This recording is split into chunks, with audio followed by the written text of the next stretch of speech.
सैयद अब्दुल मतीन साहब, जिस तरीके से देखा जा रहा है, सुर्खियों में ये बातें आ रही है कि जो आपके भाई के ऊपर जो केसेस हुए हैं, उस बारे में कितनी सच्चाई है और क्या कहना चाहेंगे उस बारे में?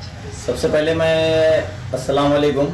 सबसे पहले मैं आपके चैनल के माध्यम से ये आपको खुलासा कर दूं कि मेरे भाई के ऊपर कोई केस हुआ, रजिस्टर्ड हुआ नहीं है। इसकी हकीकत ये है कि सैयद मोहसिन नामी मेरा भाई है, सगा भाई है। वो कलेक्टर ऑफिस में उसका रजिस्ट्री का, नोटरी का एक ऑफिस है। तो उसकी दुकान के अंदर जो है तो एक सैयद मंजूर अली नामी नौजवान जो है तो काम करता है। तो ये साजिश के तौर पे जो है तो मेरे भाई को अटकाने की कोशिश की गई थी। साजिशें 17-18 महीने से 2 साल से मेरे पीछे लगी हुई थी। अब ये मेरे भाई की तरफ जो तो कन्वर्ट, अब इलेक्शन करीब आ रहे हैं, तो किस तरीके से सैयद मतीन को अटकाने की कोशिश की गई थी, मगर वो मेरे भाई को अटकाने की साजिश थी। तो उसका खुलासा ये है कि मोहसिन ने जो है तो उसकी गाड़ी है परकमैन, सैयद मोहसिन की, तो गाड़ी कलेक्टर ऑफिस में वो लगा कर जो है तो अपने ऑफिस में काम के लिए मशगूल था। उसके बाद ये हुआ कि 11 तारीख का ये वाक़या है। 11 तारीख के दिन जो है तो सैयद मोहसिन की गाड़ी के अंदर जो है तो एक नौजवान दोपहर में 3 से 3:30 बजे जो है तो एक डिग्गी, गाड़ी की डिग्गी खोलकर, ये सीसीटीवी फुटेज में आपको आपके चैनल के माध्यम से आपको भी दे दूंगा इंशाल्लाह। और वो गाड़ी के अंदर वो कैरी बैग, जो व्हाइट ब्लैक कलर की कैरी बैग जिसमें गोलियां कुछ पाई गई, ठीक है, वो कैरी बैग रखते हुए वो नौजवान की सीसीटीवी फुटेज है तो अल्हम्दुलिल्लाह हमारे पास आ चुकी, और आपके चैनल के माध्यम से मैं उसको दे भी देना चाहता हूँ। तो वो सीसीटीवी फुटेज में ये बताया गया है कि वो नौजवान आता है और मेरे भाई की गाड़ी की डिग्गी खुलता है और वो उसके अंदर सामान रख देता था। जो भी सामान जो पुलिस बता रही है, वो सामान रखने के बाद 6:30 बजे मेरा भाई वो गाड़ी लेकर निकल के घर के लिए निकलता है। पर इत्तेफाक से मेरे भाई ने हमारे उसके ऑफिस में जो बच्चा काम करता, सैयद मंजूर अली, सैयद महबूब अली जिसका नाम है, वो जो है तो गाड़ी लेके निकलता है और कलेक्टर ऑफिस के चौराहे पे पुलिस उसे अरेस्ट कर लेती है और गाड़ी की डिग्गी खोलकर वही सामान निकालती है, वही सामान। तो ये मेरा ये बोलना है कि साजिश के तौर पे अटकाने की कोशिश की गई थी, पर अल्हम्दुलिल्लाह वो फुटेज के जरिए ये बात साबित हो चुकी कि कोई ना कोई नौजवान है जो गाड़ी में सामान, जो गोलियां है, वो रख रहा था। ये बात साबित हो चुकी है। वो फुटेज मैं आपको दे दूंगा।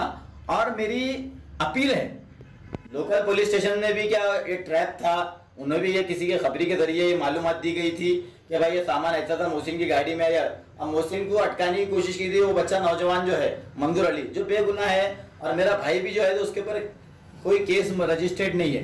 तो ये साजिश का पर्दाफाश हो चुका है। तो मेरी पुलिस प्रशासन से यही अपील है कि वो सीसीटीवी फुटेज की जांच की जाए।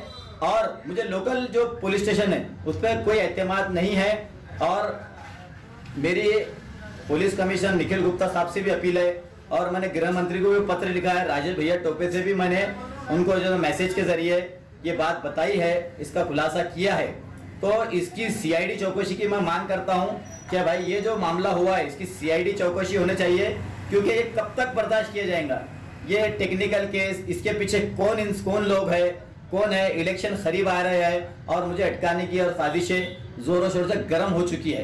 तो आपके चैनल के माध्यम से मैं यही लोगों को, शहरियान औरंगाबाद को खुलासा कर देना चाहता हूं कि मुझे फिर से और इन साजिशों में अटकाने की कोशिश किया जाए। अल्हम्दुलिल्लाह वो सीसीटीवी फुटेज मिल गया। अगर वो सीसीटीवी फुटेज नहीं मिलता तो क्या ये बात साबित नहीं होती थी कि भाई उसमें सही गोलियां है, ये है। तो वो सीसीटीवी फुटेज मैं आपके चैनल को दे दूंगा और वो सीसीटीवी फुटेज आप आवाम तक जरिए पहुंचाइए। और निखिल गुप्ता साहब से भी मेरी अपील है, और गृह मंत्री साहब जो दिलीप वत्से पाटिल साहब है, मैंने उन्हें भी एक पत्र लिखा है, राजेश भैया टोपे को भी एक पत्र लिखा है, और लोकमत समाचार, दैनिक लोकमत में भी ये न्यूज आई हुई है नगर सेवक मतीन के ताल्लुक से कि उसके भाई की गाड़ी में ऐसा मिला है।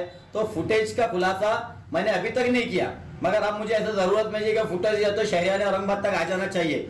फुटेज जहाँ पर ओरिजिनल है उसका एविडेंस के जरिए उसको जो तो हमने कोर्ट में भी पेश किया है, और इंशाल्लाह आने वाले 2 दिनों में मैं हाईकोर्ट में एक पिटीशन भी दाखिल करने वाला हूं कि भाई जो भी साजिशें चल रही है, जो भी मेरे खिलाफ एफआईआर जो कंप्लेन करने जाता है, अभी मुझे उड़ता न्यूज मिलेगा छावनी पुलिस स्टेशन के खिलाफ भी मेरे पर एक टेक्निकल केस दाखिल होने वाला है। तो मैं इस पूरे मामलों की, मेरे जो गुज़िश्ता साल जो सिटी चौक में मेरे ऊपर जो टेक्निकल केस दाखिल हुआ था 376 का, उसकी और सब मामलों की सीआईडी चौकसी की मैं मांग मैं खुद करना चाहता हूं कि इसकी सीआईडी चौकसी किया जाए और इसके पीछे जो भी खाती है उसके खिलाफ कार्रवाई की जाए। मेरी ये मांग है। और आखिरी बात, मैं मेरे महल्ले वाले आसिफिया कॉलोनी, बिस्मिल्लाह कॉलोनी, टाउन हॉल वालों से अपील करता हूं मैं आपको वसीयत करके जा रहा हूँ, खुदा ना खास्ता अल्लाह बर हदाना, अगर ये मुझे कोई झूठे केस में अटकाते हैं और खुदा ना खास्ता मैं जेल में जाता हूँ तो ये आपकी जिम्मेदारी है। मैं जेल से फॉर्म भरूंगा और आपकी जिम्मेदारी है। जो मकसद है इनका, ये जो चाहते हैं कि मैं जेल में जाकर नाकामयाब हो जाऊं,